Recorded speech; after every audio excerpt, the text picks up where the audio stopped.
Alô?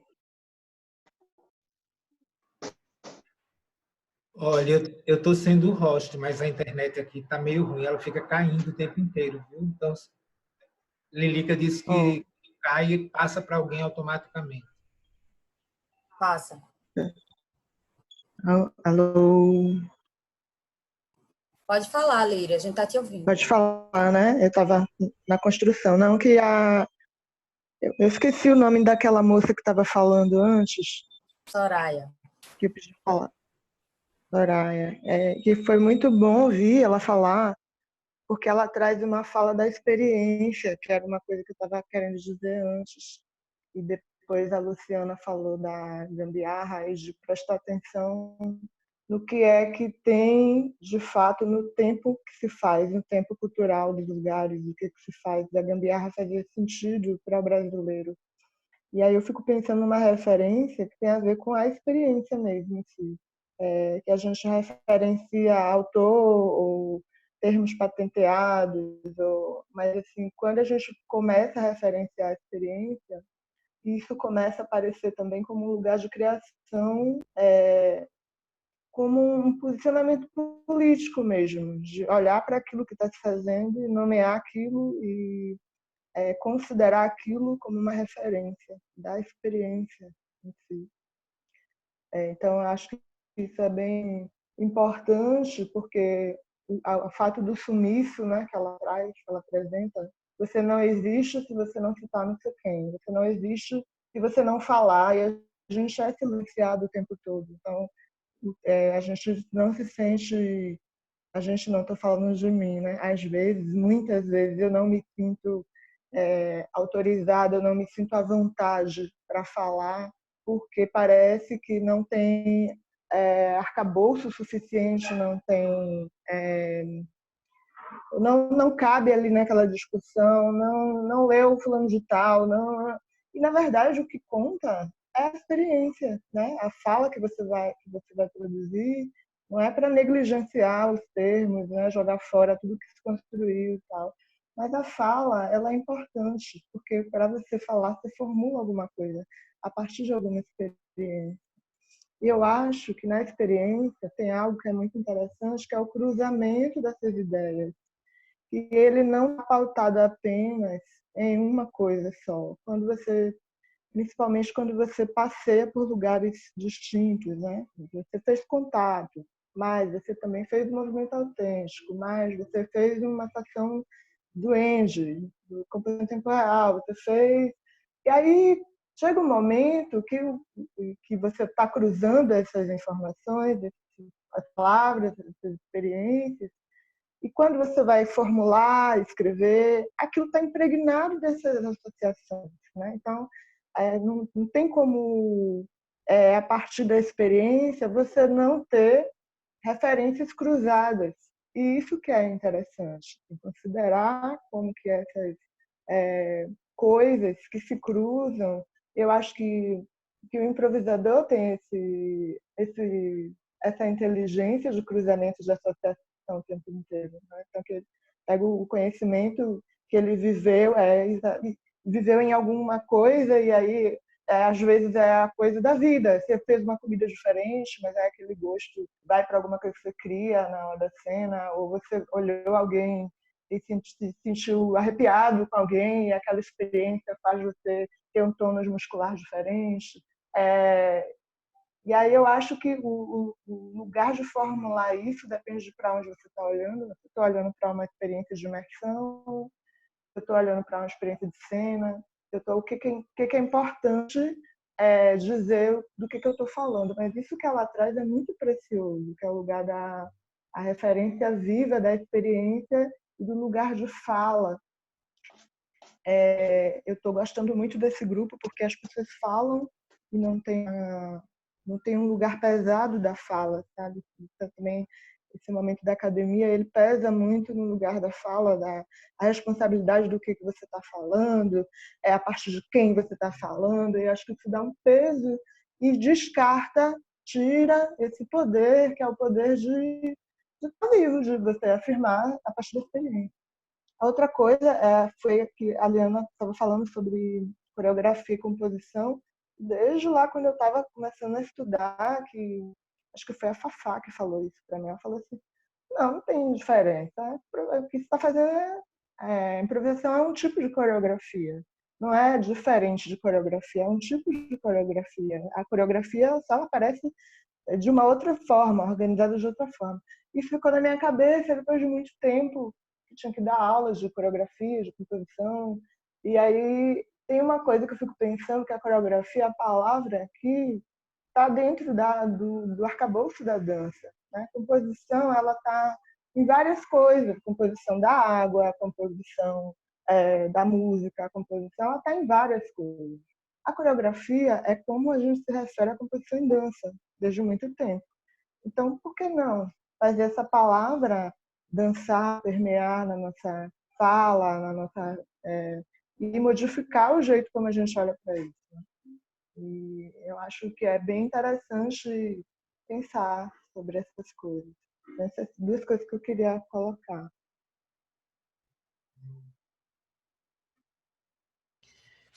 Bem, gente, bom Pessoal, dia, né? desculpa, antes do Jarbas falar, só pensar se a gente vai ter um teto para término.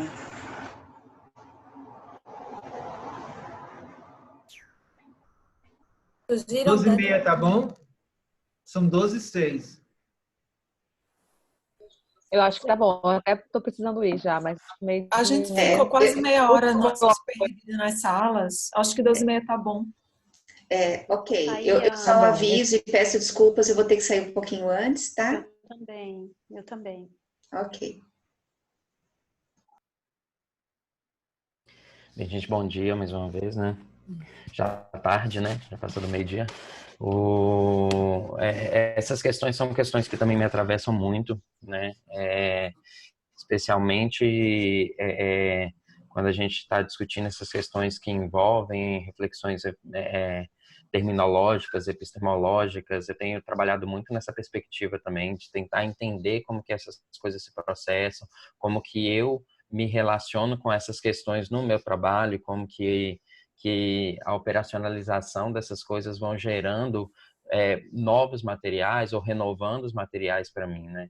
Eu tenho pensado muito também, só um pouquinho antes, porque o Conrado colocou lá a questão das encruzilhadas conceituais, né? Eu trabalhei muito com isso na minha tese, até porque eu propus uma terminologia na tese que era, né, desenvolver a ideia de corpo encruzilhada, né? Então, eu trabalhei muito com essa perspectiva da encruzilhada como ponto operacional da relação do corpo, né? Na relação entre ritual e cena. E dentro dessa perspectiva aí de pensar as epistemologias e as terminologias, eu tenho utilizado e pensado muito a partir do termo, né, composição em tempo real, mas também buscando a ressignificação desse termo, né? Buscando tentar entender como que esse termo chega até a mim e como que eu me organizo a partir dele, como que as minhas práticas, como que as minhas reflexões vão sendo organizadas a partir dessa perspectiva. E aí eu começo, então, a fazer essas articulações. Então, por exemplo, de pensar, de entender que o que propõe o João Fiadeiro é uma coisa diferente, né? Muito diferente daquilo que eu tenho entendido como a minha prática de composição em tempo real.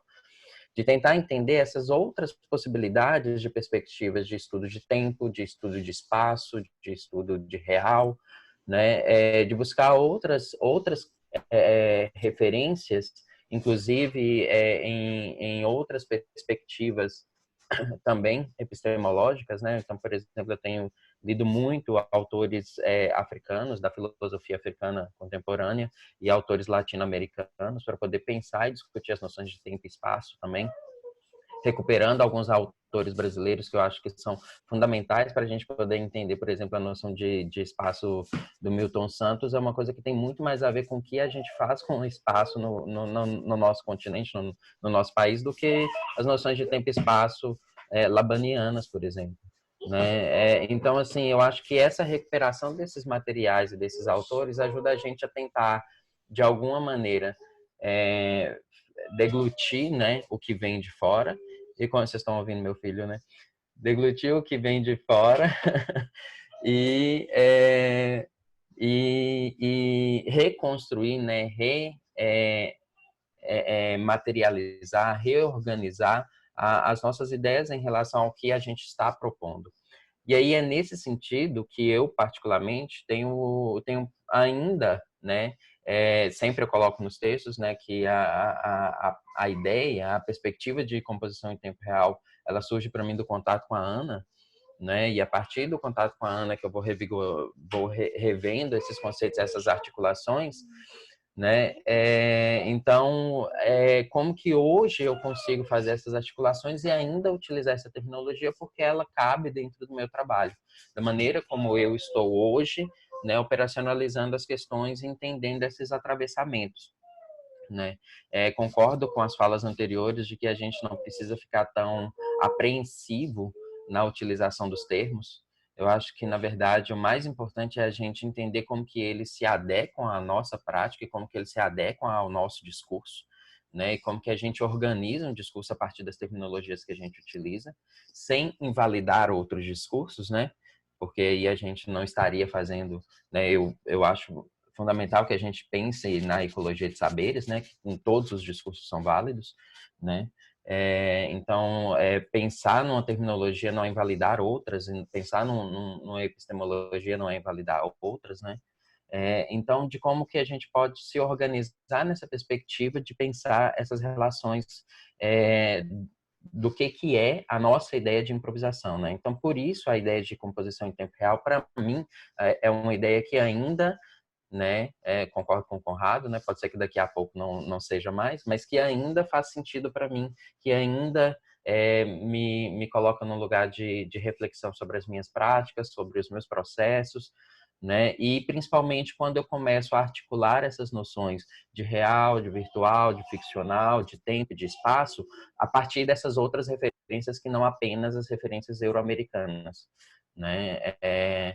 Então, assim, por exemplo, a Luciana citou aí, né, uma das coisas que eu pontuei, por exemplo, é essa noção de tempo da cosmologia africana Banto-Congo, né, trazida pelo Musek Fukio, né, que ele vai trazer uma outra perspectiva de temporalidade, ele não vai falar de temporalidade circular, ele não vai falar de temporalidade linear, ele vai falar de uma temporalidade espiralar, né? Então, como que a gente pensa uma temporalidade espiralada e que se difere muito dessas outras concepções de tempo que a gente traz na perspectiva dos nossos estudos, né? Euro-americanos. Então, acho que é isso, assim, talvez se a gente se articular, pensar como que essas terminologias estão no nosso trabalho, de que maneira que a gente ressignifica esses materiais e que traz essas outras referências, esses outros lugares, essas outras discussões a partir da nossa experiência, isso que a Líria disse, né? E respeitando também essa condição, né, da ética, de como que a gente utiliza, de como que a gente referencia, né? Eu acho que a gente começa a construir possibilidades de trabalho, mesmo, né, diferenciadas mesmo que a gente utilize as terminologias que estão aí postas no mundo, né? É isso. Eu posso só falar mais uma coisinha? Que eu fiquei ecoando aqui também, dentro disso que você fala, Jarbas, e da questão da Soraya também. Eu acho assim, Soraya, tem um lance que é a dificuldade de você estar num sistema engessado e a dificuldade da gente, dentro da área de artes, conseguir criar outras possibilidades dentro desse sistema. Porque a universidade não é só um instituto de arte, né? E, às vezes, no próprio instituto de arte tem gente que pensa que está tudo bem continuar dessa forma como está, né? E aí eu fico vendo, assim, a dificuldade que é com tanto de trabalho que a gente já tem normalmente, e o tempo e energia que isso faz a gente despender, é muito louco, assim, porque quando você quer sair desse parâmetro, por exemplo, a gente tem uma pontuação lá, né, acadêmica, que o professor precisa cumprir, que alguns alunos, se tem bolsa, precisam cumprir e tal. Se você sai desse parâmetro, você tem o mesmo trabalho, um trabalho maior ainda do que quem está no parâmetro, e você não é pontuado por isso. Então, é como se você não tivesse produzido, né? Então, a pessoa que resolve fazer isso, ela tem que fazer o que ainda está ela tem que batalhar para uma outra coisa entrar também nesse lugar que ela está, para isso ser considerada produção, e tem que dar um jeito de fazer a outra produção do outro jeito para começar a mostrar que é possível que outras coisas sejam consideradas produção científica e acadêmica na área de artes, né? Então, lembra, por Isso, Ana, isso exemplo, mesmo. é uma doideira, porque assim, é praticamente você lembra a palavra insônia, né? É praticamente isso, você não dormir mesmo. E chega uma hora que o teu corpo não aguenta mais. E se você tá sozinho nessa batalha, ou se são poucas pessoas, você cai doente. E aí acabou, entendeu? E como aconteceu várias vezes comigo e com várias pessoas que eu conheço que estão nessa batalha. E aí, assim, o que que acontece? Eu lembro uma vez a gente resolveu, não, gente, vamos publicar nossos cadernos de pesquisa. O que que era o caderno de pesquisa? A gente pegou o caderno que cada um escrevia na mão, xerocou, assim, literalmente, era tipo escanear a parada, colocar numa pasta o caderno de cada um, fazer uma capa para isso. Ah, tá, mas então para ser válido como publicação tem que ter um conselho editorial e tem que ter um ISS. Não, impossível. Impossível, ninguém vai aceitar isso. Mas quem que falou que é impossível, gente? Peraí, né? Cara, até eu conseguir encontrar um jeito daquilo ter um ISSN, assim, foi um parto. Mas a gente conseguiu, entende? Agora, você tem que furar o sistema, né? Então, você tem que dar uma outra cara para o negócio, para daí a galera aceitar que aquilo pode ser um periódico, então você consegue o ISSN, aí você tem que conseguir um conselho editorial que tenha uma compreensão disso né? Mas aí a gente tem essas pessoas na universidade também, né? E o temporal também, ele parte desse princípio, assim, da gente convidar artistas não vinculados como docentes em instituição. Para quê? Justamente para que artistas que estejam produzindo conhecimento fora desse âmbito venham para trocar ideias com a gente e produzir outras coisas a partir desse lugar sensível, né? Agora, é uma batalha, cara, diária, assim, e a gente também não pode perdê-la de vista, né? Porque senão, se a gente que está dentro desse sistema não criar outras fissuras para que isso se repense, né? Ou fazer isso que o Jarbas fala, começar a ler outros autores, pensar em outras coisas, pensar a partir de outros prismas e provocar essa estrutura, ela vai continuar aí, porque é mais fácil continuar aí, dá menos trabalho, né?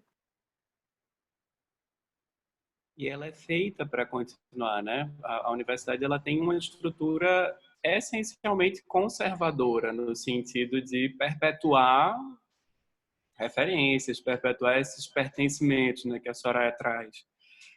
E tem a ver também com essa questão toda que a Soraya traz, me toca diretamente em questões ligadas à legitimação, né? Qual é a minha legitimação de falar? E tem a ver com o lugar de fala, tem a ver com tudo isso, né? Qual é a legitimação traz junto todas essas questões que a gente está trazendo agora, né? Qual é a minha linhagem? Você é filho de quem para achar que tem direito de falar, né? Quem são seus pais e mães conceituais? Quem é que você está usando para lastrear seu pensamento, sua prática e por aí vai, né? E por um lado, essas questões são importantíssimas. Quando a gente fala, por exemplo, de pessoas como Líria traz, né, essa questão do silenciamento. Essa questão de linhagem, a questão a questão da linhagem, a questão do lugar de fala, de onde eu vim, né, de que lugar eu estou falando, é essencial quando você fala de grupos marginalizados, de grupos historicamente silenciados. Por outro lado, essa história da linhagem, do lugar de fala e tudo, também pode virar uma ferramenta que também é usada para oprimir, né? Não tem resposta fácil nesse negócio, nesse campo que a gente tá trilhando, né? Sempre uma questão é o como, sim, mas é o como contextualizado, é o como, né? É um como concreto, que tem cara, que tem cor, que tem sexo, gênero, que tem tudo isso, que vem de determinado lugar do Brasil, porque nesse sentido a gente fala, na comunidade acadêmica se fala muito da coisa brasileira, mas que Brasil é esse, né? várias pessoas aqui moram em lugares do Brasil que são ultra marginalizados. Então, falar do Brasil desde São Paulo é uma coisa, falar do Brasil desde Recife, Pernambuco é outra. Falar do Brasil desde, sei lá, Serra Talhada, interior de Pernambuco, sertão de Pernambuco, é outra completamente diferente. Então, assim, é o como, é o quando, é o onde, é o quem. Todos esses qualificativos, né, todos esses contextos, eles são essenciais. Eu estou falando isso pensando nesse nosso assunto da improvisação e da improvisação como produção e articulação de conhecimento, mas eu fico pensando que isso tem a ver com várias coisas também, né? Essa questão de uma abstração que se pretende universalizante, generalizante, é uma das principais coisas que me incomodam quando eu escuto as pessoas falando sobre corpo, como se o corpo fosse uma coisa única, como se o corpo, né, o meu corpo não é uma coisa única, que dirá as diferenças, né? Tem a questão da diversidade, tem a questão de corpos apagados, invisibilizados. É uma coisa essencialmente política, muito complexa, que como a gente, né, como artistas, como improvisadoras, improvisadores, como a gente está escolhendo trilhar esse caminho tão complicado, né, como a Ana coloca, né, é um caminho de abrir no facão em todos os sentidos, porque a universidade, por um lado, tem essa coisa muito engessada, mas oferece também, né, credenciais que permitem que você entre em determinados espaços e fale em determinados fóruns. Tá fora da universidade. Eu estou falando isso porque eu fiz mestrado e doutorado, fui professor substituto e escolhi não fazer concurso, escolhi estar independente da universidade. Eu ainda tenho muitas relações com a universidade, mas não atuo com essa credencial. E isso também me oferece uma série de liberdades, por um lado, maravilhosas, não troco por nada. Por outro lado, me oferece uma série de dificuldades, né? Porque eu preciso abrir caminho sem essa credencial. É sempre uma questão de situar, né? As palavras que a Soraya trouxe, eu anotei algumas aqui, né? De nomear no sentido de referenciar, no sentido de identificar, reconhecer, pertencimento. Essa história é muito importante, né? E nada dessas coisas dá para discutir no abstrato. Nada disso dá para falar em termos abstratos, porque pertencer a um grupo ou a outro muda tudo, né? A minha maneira de pertencer a determinado grupo ou não é só minha. Eu posso, claro que eu também sou coletivo, né? Eu não sou tão único assim. Eu estou atravessado por coisas muito coletivas, mas ao mesmo tempo a minha maneira de articular essas questões todas é única. E isso precisa entrar no foco da discussão, né? Porque senão a gente fica nessa coisa teórica, fica nessa coisa abstrata desgarrada da realidade, e esse discurso abstrato, generalizante, universalizante, ele é político também, né? É uma estratégia política conhecidíssima, inclusive, né? De opressão, de invisibilização, de apagamento de quem está em lugares marginalizados, quem está em lugares estigmatizados, quem está em lugares historicamente, politicamente menos evidentes, né? Conrado, eu lembrei disso. Eu estou fazendo um curso com a Cássia Navas sobre história da dança. Fiquei com vontade de fazer esse negócio aí. E ela falou ontem de uma coisa assim, que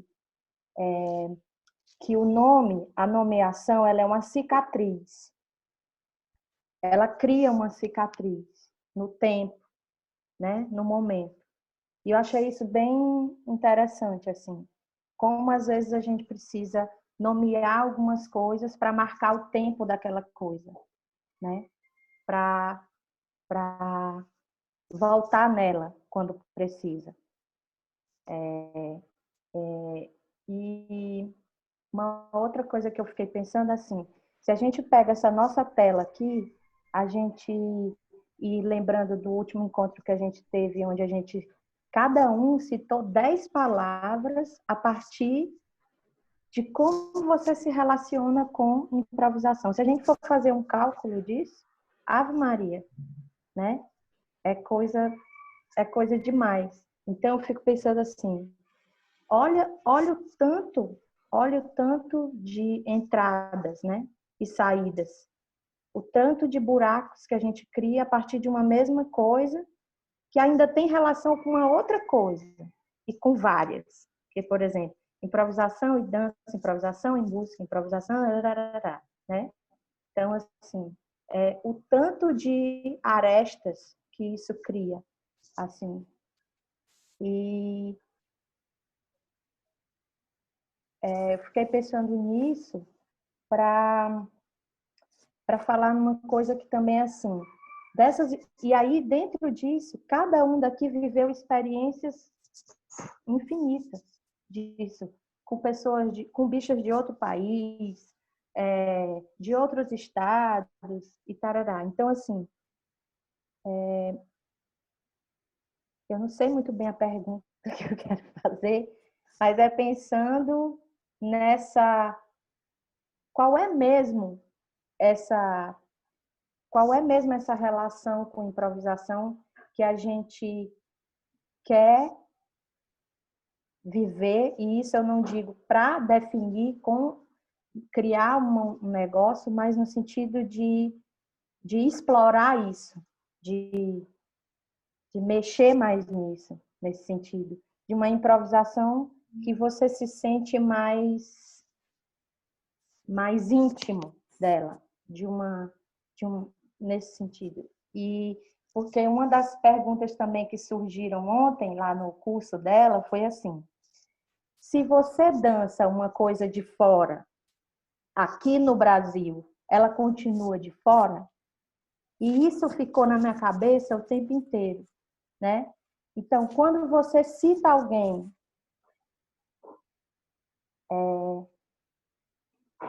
a partir do seu trabalho, a partir daquilo que você faz, dos seus processos e tudo, como é essa relação, né? Com essa coisa que existe, né? O que é que a gente precisa dessa coisa que existe? Fiquei pensando nisso, assim, de qual é essa maneira de improvisar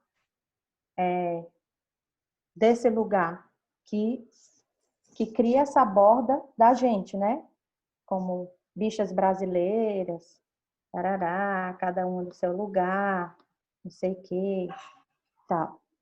Qual é esse jeito que interessa, que faz juntar essa quantidade de gente aqui, né? Não para criar um conceito ou uma definição, mas pelo contrário, para causar mais confusão mesmo.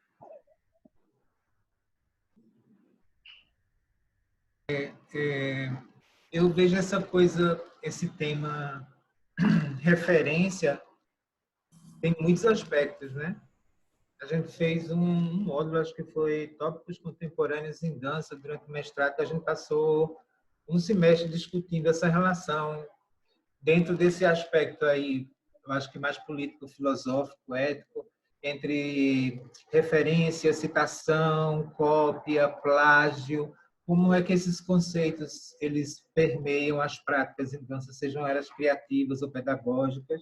E, ao mesmo tempo, tem a outra referência que eu vi citado aqui, que é a referência do próprio fazer, porque é impossível, lógico, se você fez alguma prática por muito tempo que tem um código muito específico, quando aquele código surge no seu corpo, é mais fácil de você reconhecer de onde é aquela referência.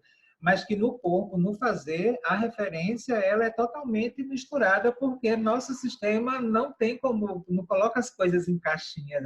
Essa experiência foi assim, até porque as experiências são amortais, né? Ela não vem só com o que você lembra visualmente, ela vem com o que está guardado sonoramente, os cheiros, paladar, a sinestesia, a kinestesia.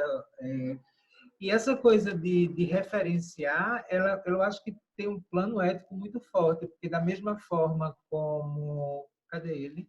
Como Jarbas falou, é importante agora, no nosso momento, politicamente, eticamente, a gente referenciar um monte de saberes que passaram muito tempo invisibilizados.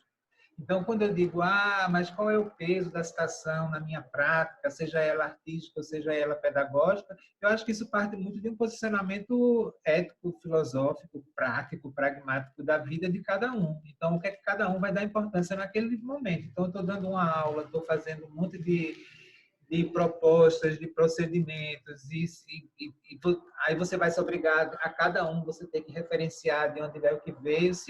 Então, cada um, eu acho que lida com isso de forma diferente. Tem coisas que eu, quando dou aula, eu acho importante as pessoas saberem que aquilo é um conceito, que aquilo tem uma origem, e o que está sendo feito ali já pode ser uma ressignificação ou alguma coisa, mas que aquilo tem. E eu acho que esse tom de importância, do que cada um acha que é importante naquele momento, no presente imediato, referenciar ou citar, até porque, às vezes, como o Conrado falou, tem gente que não está nem um pouco preocupado com a relação com plágio, com copy and paste, isso não é uma questão para essas pessoas. E eu não estou colocando isso nem como errado, nem como certo, dizendo, não é uma questão para essa pessoa. E eu acho que tem esses dois lugares da referenciação. A mim interessa muito essa referência que acontece no corpo, no momento de improvisar. Essa referência me interessa muito. Como é que a gente organiza, como é que elas vêm para fora, como é que elas se atualizam, né? Elas saem desse universo virtual de possibilidades psicossomáticas e elas se evidenciam no fazer em cena. E que na hora do fazer você não está nem preocupado, né? Que vem aquela referência, né? A não ser que venha aquele insight. Eita, porra, isso aqui eu fiz aqui há 10 anos atrás, naquele lugar. Então, eu vejo referência muito aí. Agora, essa discussão da referência, plágio, citação, copy and paste, eu acho que isso é uma discussão assim muito grande, que dá muito caldo. Assim, né? Gente, faltam 5 minutos para o tempo que a gente disse que ia durar o nosso encontro hoje. Acho que a gente precisa ir por um fim, senão vai começar a esvaziar. Olha, não sei se vocês viram que mudou para minutos infinitos. Alguém fez alguma coisa? Agora. Alguém fez alguma coisa? Eu acho que é porque Kiran nunca chamou muitas salas de Zoom, entendeu? Então ele ainda tem essa coisa dos minutos infinitos. Depende de quem cria a sala. É a primeira vez que eu chamo, Então, aí, a primeira vez a pessoa tem direito a minutos infinitos. Mas, olha, isso é importantíssimo. Prêmio. Depois daquele encontro passado, é lógico, né? Quando a gente está envolvido numa pesquisa, parece que ela fica uma nuvenzinha em cima da cabeça da gente, não sai nunca de perto da gente. E aí eu vou ver se funciona, que eu nunca fiz isso. Eu vou share my screen aqui, para vocês verem, porque eu estou trabalhando com algumas categorias. Então, aqueles nomes todos que a gente fez, eu juntei nas categorias e eu queria só compartilhar para ver se isso provoca alguma coisa em vocês, tá?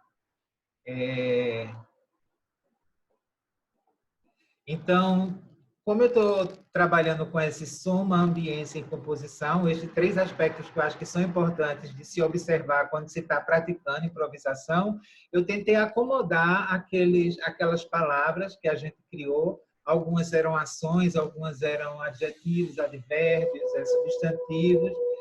Esse é mais ou menos dentro do que eu estou pensando. E teve outro que eu fiz, mas tem uma coisa que dentro da nossa conversa tinham muitas palavras e muitos conceitos que tinham a ver com a ação, com o fazer da improvisação. Outras tinham a ver com a qualidade relacional da própria atividade. E depois eu tentei identificar coisas que identificariam a improvisação como um sistema.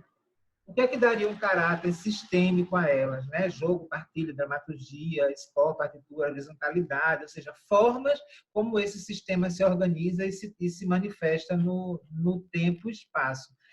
Eu vou colocar isso lá na nossa página, e aí quem quiser acrescentar alguma coisa, me dar ideias, fazer perguntas, eu vou ficar muito feliz, tá, gente? Era isso que eu queria compartilhar.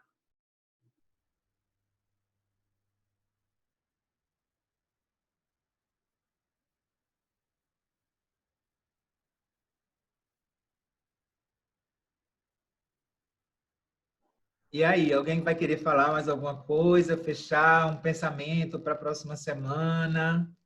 gente, pensamento do dia. Obrigada. Mariana colocou lá uma proposta, né? E Mari colocou no chat, Mari Pimentel botou no chat uma proposta de manter uma discussão sobre ter a consciência da materialidade das nossas referências e como ela se relaciona com o nosso corpo, para além das referências colonizadas da nossa formação. Eu acho que é bem essa discussão aí, né? Foi bem... Bom, e aí, a gente embarca nessa para no próximo encontro a gente já ir pensando aí, elucubrando, e para a próxima sessão a gente meio que tocar nisso, pelo menos a princípio, porque a gente já viu que aqui se improvisa e aqui uma coisa leva a outra, que leva a outra, e a gente vai seguindo o fluxo. Sim. Então tá, então como eu estou aqui como... Eu tô dizendo sim, mas podem dizer não, viu? Pelo amor de Deus. Exatamente. Vamos construir a partir do dissenso também. Então, gente, obrigado. Eu estou muito agradecido. Esses encontros estão sendo, assim, para mim, muito importantes, porque estão abrindo lugares na minha própria pesquisa que eu não estava olhando antes, possibilidades, às vezes, tão simples que estão ali diante da gente, que a gente não vê.